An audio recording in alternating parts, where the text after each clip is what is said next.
welcome to another episode of The Shot with Cosmos. Cheers to Camille Flammarion and the planet Mars. Oh! And the planet Mars.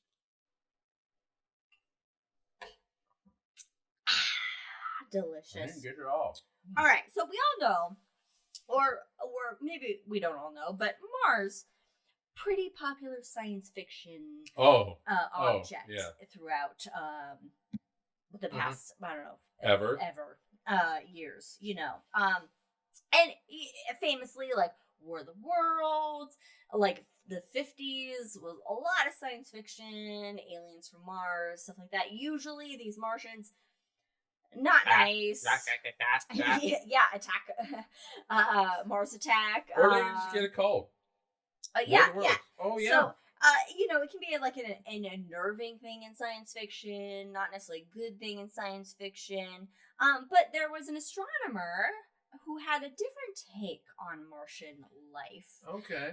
And the possibilities there. His name was Camille Flammarion. I immediately thought when you said Camille.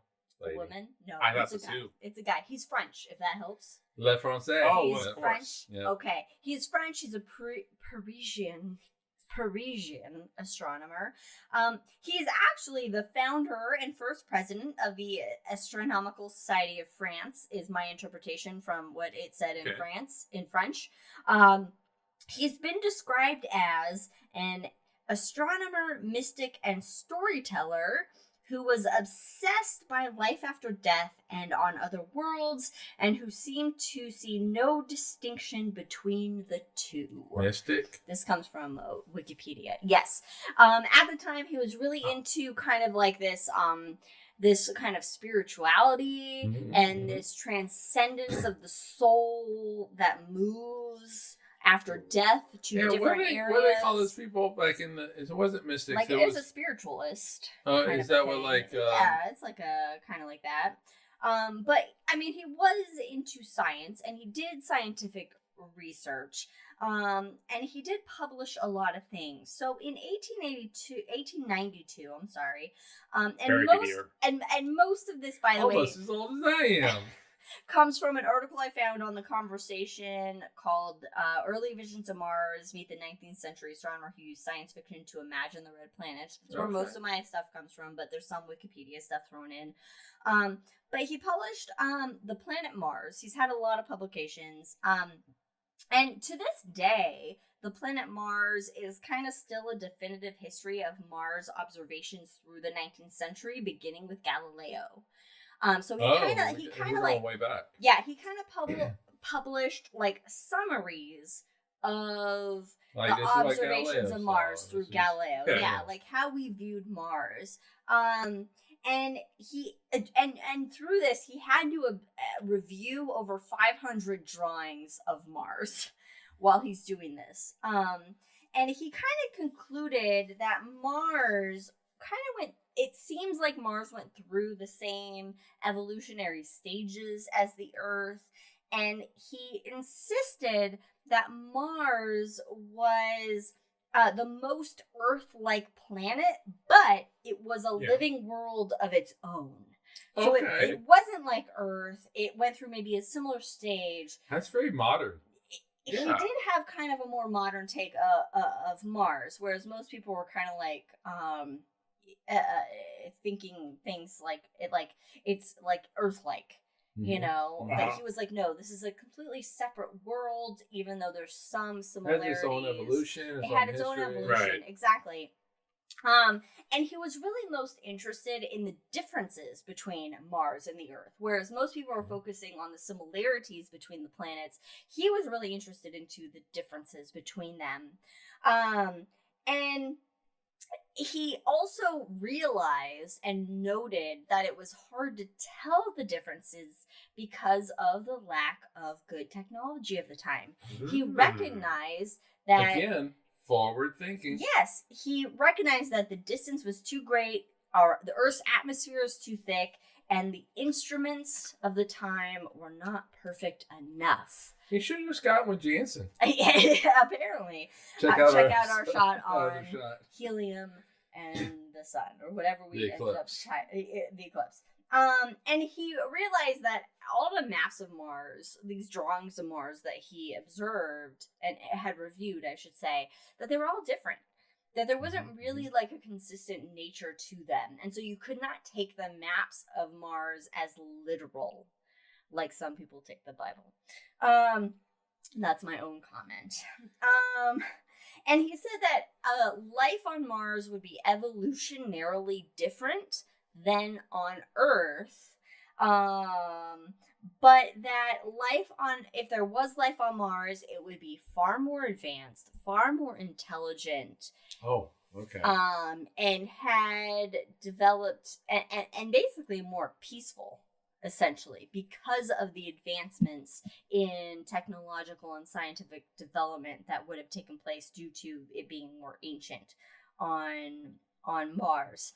And it's kind of like he hoped that, and quote, he said, that the spirit of peace has animated the neighboring worlds. So he's basically saying, or he's trying to imply that Mars was more peaceful because that it's more ancient than life on Earth, and there are no humans there.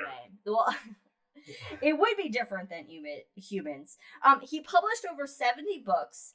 Oh, shit. Yeah. 70. 70. 70. Yeah, 70. Again, Life Without 7 Netflix. times 10. 70 books, and he was fascinated with the unknown. And he speculated on the types of life that may exist on Mars. And he didn't do this through any scientific work. He did have some scientific work, but these are mainly through novels he written that were fictional novels. But based on kind of like what he thought the possible life on Mars could be, based on observations of Mars. Isaac Asimov of his time. Yeah, he focused on, and this kind of goes into kind of like the themes of the time. A lot of spiritualism was arising, at the same time as all the scientific work was arising, and so he kind of looked at it in a spiritual. His novels were based on like a spiritual journey or like dream sort of scenarios, like Kepler, yeah. So like it was like his novels would take on these like fictional accounts of dead friends or fictional characters that were dead, where their souls had transcended, kind of a thing. Like, for an example, one of his works called Urania, 1889 is the year. Very good year. That's as old as I am. So Flammarion's soul visits Mars in a dream in this novel. Who visits? Flamarrion, the guy. Okay. His soul. Okay. So in this novel, his soul visits Mars in a dream. All right. So and he meets a dead friend who has been reincarnated on Mars. But now his dead friend is glowing with like 6 limbs, so he's like completely different. I don't know what kind of limbs. It didn't specify what I was reading. Uranium poisoning. And Flamarrion writes, organisms can no more be earthly on Mars than they could be aerial at the bottom of the sea. So meaning things. Say that again. So organisms can be no more than earthly on Mars than they can be aerial at the bottom of the sea. Oh, so things. Well, it's just funny because Ariel belongs in the ocean. Not the mermaid. Flight. Okay, so things can't fly at the bottom of the sea. They can't be, earthly, terrestrial on Mars like they, things can't fly on the bottom of the sea. So things on Mars are not going to be terrestrial like they are on Earth. Right, so meaning that life on Mars is going to be completely different to what we observe here on Earth because it's different conditions. He recognized that it's a completely different world of its own. It's very Darwinian. It is, and at the time, Darwin, that was very big at the time. So he's kind of taking the popular science at the time, which is like Darwinism and such, and combining it with what's also popular spirituality, like seances and all that bullshit. He's combining that spirituality with the Darwinism, and that kind of influences his view on Mars and the universe as well. And he imagined that practicing and popularizing astronomy helped advance Martian society. So if there's life on Mars, it's kind of like he's taking his hopes for humanity, and he's projecting the technological advancements that were occurring at the time. He's basically hoping that Earth becomes as peaceful as what he imagines life on Mars is like, because they're ancient, they have more intelligence, they've used science to basically evolve in a way where it's like a peaceful society that puts intellectualism like they're more connected to the universe than say like money and things like that. Yeah, you know? so it's like he's using science and development of technology to become peaceful and intellectual civilization.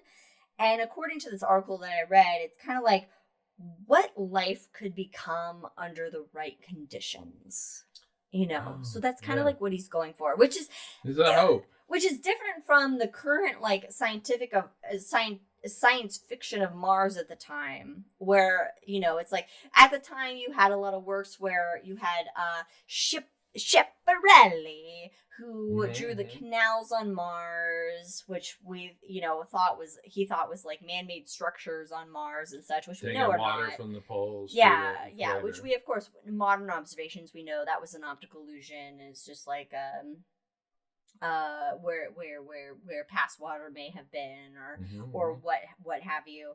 And so he's taking that and interpreting it in kind of like a different way through his novels that he's producing. And he does have some scientific stuff but it's not connected necessarily.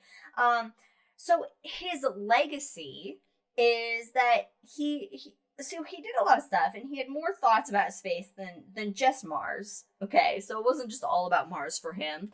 Mr. Frodo.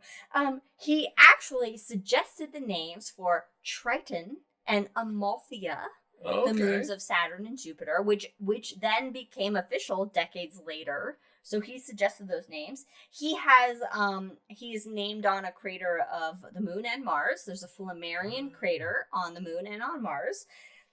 He has multiple asteroids. Multiple asteroids. He has like an asteroid named after him, his niece, his sister, one of his books, a character in his book. Wait, his sister and niece, do they do stuff? No, they're just named in relation to him. We gotta honor this dude. We're gonna name his niece. There's an asteroid called Lumen something that's after one of his books. An asteroid is named after one of the heroines in his book Urania.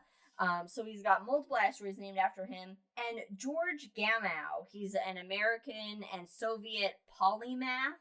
He's a physicist. Cosmologist. He's a famous guy. He's a famous guy. Okay, I don't know him, but I'm sure you've heard of him. Sure. Big Bang cosmology. He cited Flammarion as having a significant influence on his childhood interest in science. Yeah. So basically, Flammarion, he basically he wrote works that helped popularize Mars and other aspects, and he took his views of science at the time were, again, Darwinism, and he took his kind of like a spirituality where like he really liked the concept of a soul after death going somewhere else. Right, we don't want to die, do we? There's a certain term for it. I can't remember what it was. It was like meta something, whatever. Meta destinationism. Yeah, and so his novels were based on kind of that, and then going to Mars, and it was kind of like a more like, hey, like Mars, the civilization on Mars, because it was a big thing at the time that there was alien life on Mars, that based on like Schiaparelli's canals and possible man-made features on Mars, because they didn't have telescopes good enough that could be like, no, that's not what it is, like we do today. But saying like, hey, it's like this hopeful look of like, look, with advanced technology and understanding of the universe and shit, that life, I won't say humanity, life just becomes more peaceful and intellectual of their understanding of things. Yeah, with the statement of humanity can do this. Yeah, it's like humanity can do better and will do better. We can be better. We can be better. And that was kind of that was Flammarion's hope to the future, and I think that at this point in our current civilization, that is everybody's hope for the future, is that humanity can do better, because again, humanity as a whole is all of us, and all of us are one flesh and blood and bone, and we all can do better and be peaceful and exist together. So that is Camille Flammarion and the planet Mars. That's a great That's a good one. That's a great shot. Thanks, guys. Thanks for joining us. Check us, follow us out on things Cosmos. We'll see you around. Cheers, everybody. Bye. Resist.